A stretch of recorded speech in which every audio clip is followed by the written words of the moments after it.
Hi Pisces! Welcome po sa ating channel at ito ay inyong weekly Gabay Tarot reading for your career and money ngayong June 24 to 30, 2024.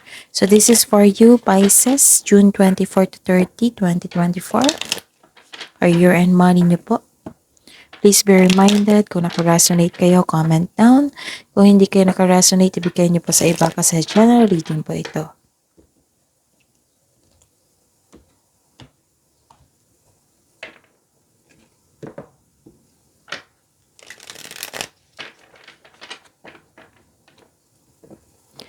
Gamitin ang reading na ito bilang gabay lamang. Please like, subscribe, and click bell button for notification para updated po kayo sa daily tarot reading natin. Maraming salamat po.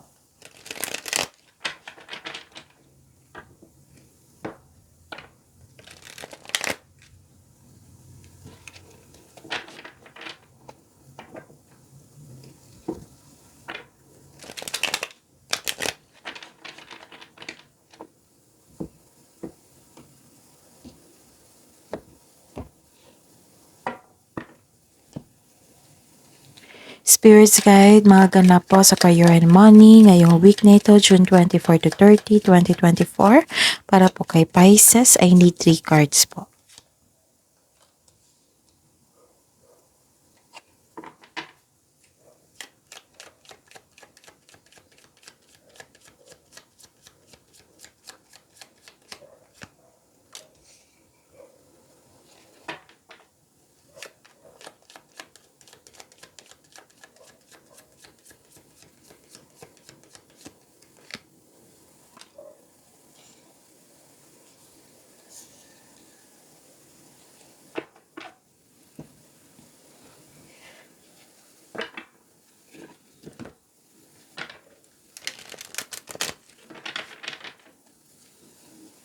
Spirits guys, mga mensahe po para sa career and money ni Pisces ngayong June 24 to 30, 2024.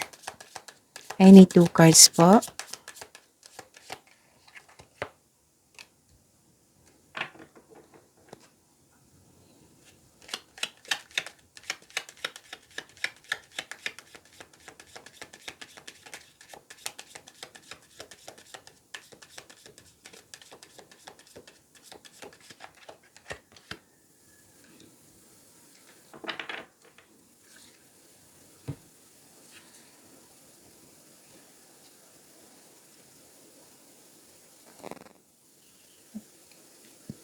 Okay.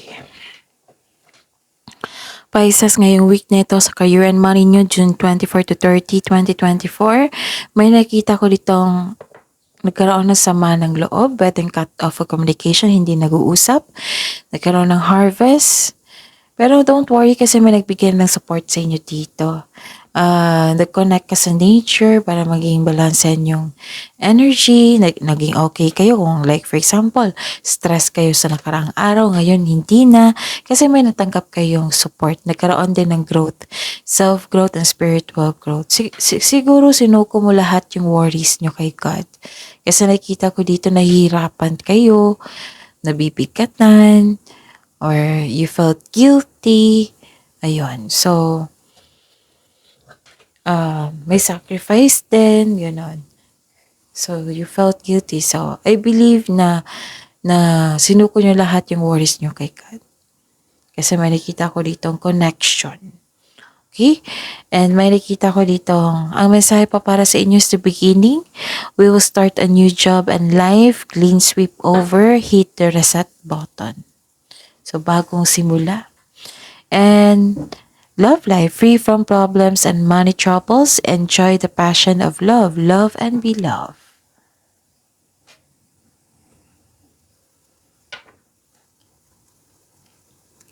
Spirits Guide, kamusta po ang energy ni Pisces ngayong June 24 to 30, 2024 sa career and money nila?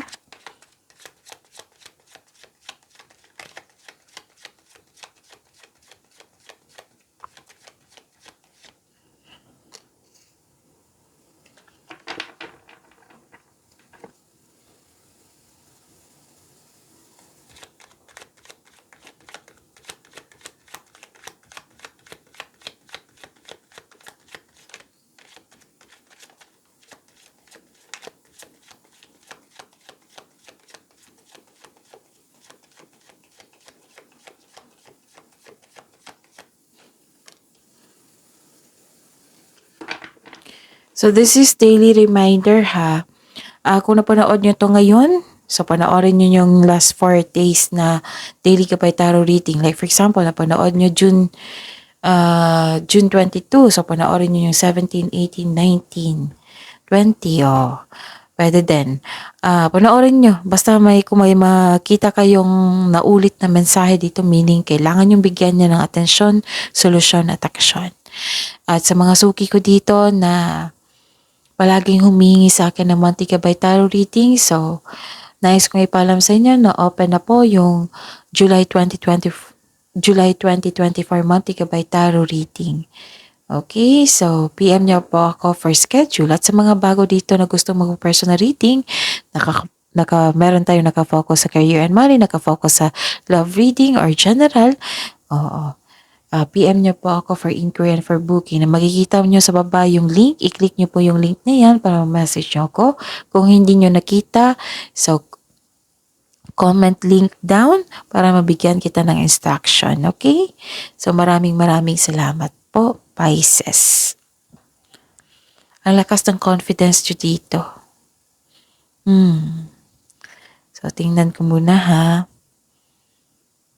Ang lakas ng confidence, you're overcoming obstacles, nagkaroon ng confidence, you're taking an action sa inyong, yung busy kayo sa passion nyo, alam nyo may challenges, pero nagkaroon ng resilience. You're taking an action with courage, nagkaroon ng inner power, ang lakas ng self-confidence nyo. So feel your fears and take action. Okay? Sabi po ng card dito na maging matatag kayo sa sandaling ito dahil ma-overcome mo yung struggles or challenges na iyan. And this card asks you na harapin ang fears, struggle, or challenges kasi iwasan mo ito. So mag-move forward ka with courage. You don't know your own strength until it is tested. Okay? So, kung ikaw ay malakas o nasa posisyon, huwag niyo po itong abusuhin, sabi po ng card. Tapos nakikita ko dito na you are eager to achieve a successful outcome sa inyong work or sa negosyo mo ngayon. So, ang sabi po ng card dito, huwag po daw kayong mag-give up. Don't doubt your strength. Okay? So, ano pa? May nakita ko ditong fast action. Binigyan mo ng aksyon yung pagkakataon. And another card na nagsabi na busy kayo sa inyong mga ginagawa kasi excited kayo at gusto nyo yung trabaho mo ngayon. Yung mga ginagawa mo ngayon. Malakas ang loob mo dito. So, 2 card na po nagsabi dito na malakas ang loob mo. Okay? So, this card is a go signal. This card is a green light to begin. So, ito na ang oras, mag-take action ka sa inyong proyekto, sa inyong ideas para gawin na ito. And this card asks you to have confidence in taking action. And please know, maraming nagsuporta sa inyo. Di ba may sabi ako sa inyo na may grupo ng tao dito na mag-support sa inyo. So, lumabas din dito. Mabilis umunlad ang inyong trabaho, negosyo, sa pagsunod na sa inyong intuition, kung hindi nyo alam sa pag-connect sa inyong intuition, panoorin nyo yung May 17, 18, or 19. May pagtaas ng kita. Nakita ko dito. Basta sa pag-connect nyo sa inyong intuition, magdadala ito sa iyo patungo sa tagumpay. So, ilan sa inyo dito may darating na bagong proyekto, gawain na excited kayo. So, 2 card na ha. Nagsabi dito na may na excited kayo. Bago. So, this is the clarification, new beginning. Okay? Okay. Spirits guide. So, this is possible blessings na ma-receive niyo.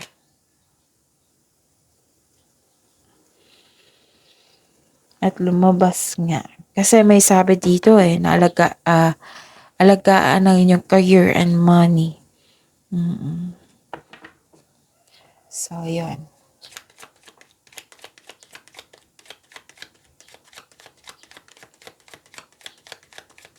So, possible blessings na ma-receive ni Pisces ngayong June 24 to 30, 2024.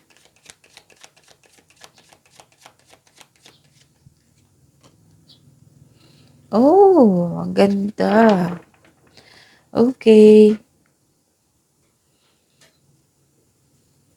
Mhm.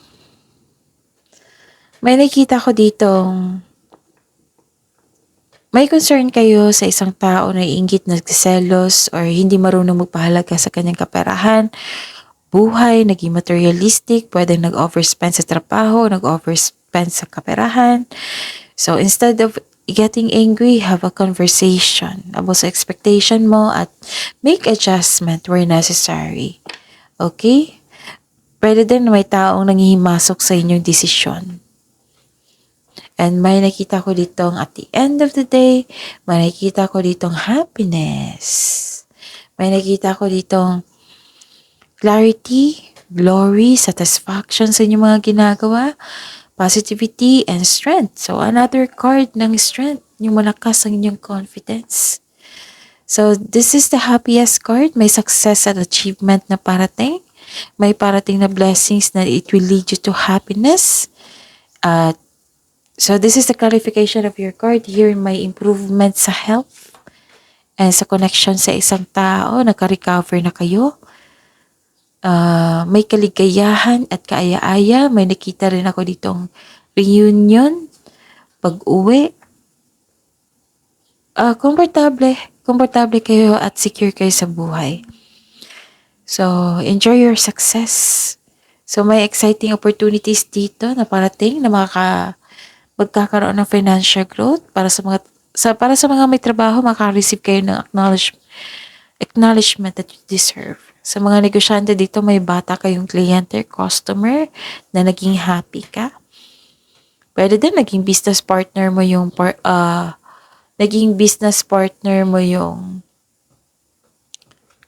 anong tawag dito, ang family member or kaibigan mo na nagbibigay ito ng okay. Nagbibigay ito sa inyo ng happiness kasi may nagbigay na suporta sa inyo. Okay?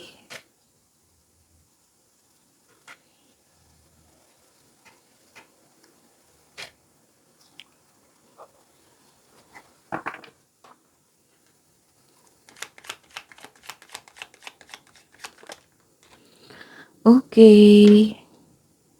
So, this is challenges na ma-overcome nyo, okay? Pisces.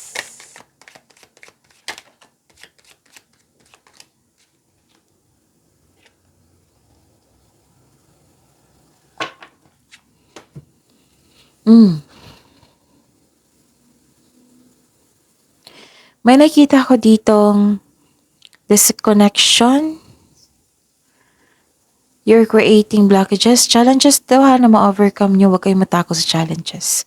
Okay, nagkaroon ng lack of concentration and lack of inspiration.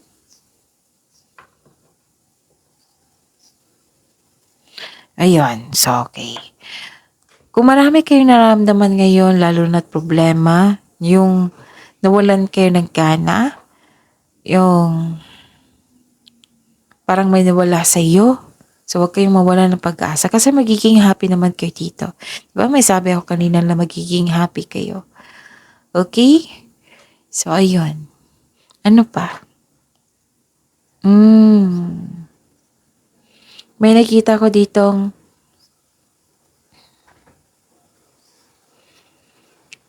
naapektuhan kayo sa chismis. So, this is challenges ma-overcome ha.